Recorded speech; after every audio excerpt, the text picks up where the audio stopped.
defend their research proposals in an interactive session.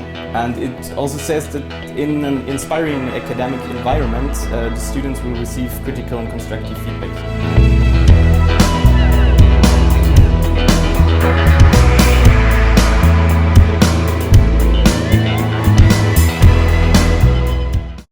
The thesis of Mr. Tomljenović will investigate the transferability of object-based image analysis methods from 2D raster data to 3D point clouds. It is the author's belief that the combination of two specific approaches, one dealing with interactive reconstruction of urban structures and the other presenting a tool to automatically recreate realistically looking tree representations, a specific set of instructions will be generated, presenting a generic framework for 3D object extraction algorithms based on the general OBIO methodology.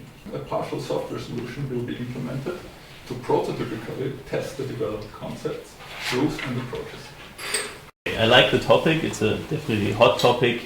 There are, as you mentioned in your proposal, research gaps and not many solutions to extract real 3D objects from the point cloud. I like also your idea to going approach for real programming. Also the generic approach is okay, I like that too, but maybe it's a bit too challenging.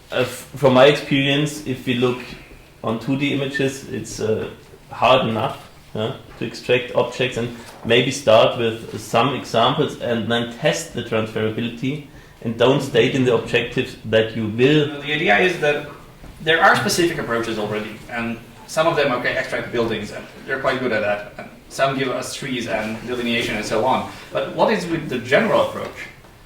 Is there like a general set of rules that says, okay, you want to extract something from the point cloud? Then do it like this. Of course, you'll have to adapt the rules a bit. You cannot just use exactly the same rules. But nobody actually gave us such a specification saying, okay, these are the general rules when you actually want to deal with tangible data from this lighter point clouds. When you want to extract them out, you should maybe follow these lines. And this is actually the theoretical part I want to develop in all of this. The main thing that I realized is that you broaden it really wide up. So what you already mentioned, Dirk, is you're talking about solutions for particular topics like buildings, like trees, like environment, forestry, I don't know, and you even say ATC. So you still you don't put no limit in the application.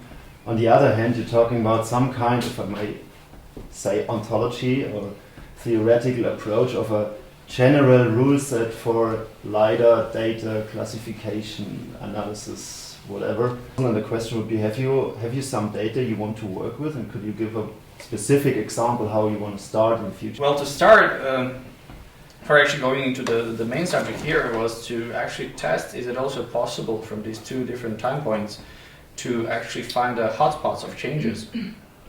And that would be actually the first approach, is to analyze the data in general and then compare it and see some differences and try to delineate the hotspots and changes, for example, I don't know, after earthquakes or something. But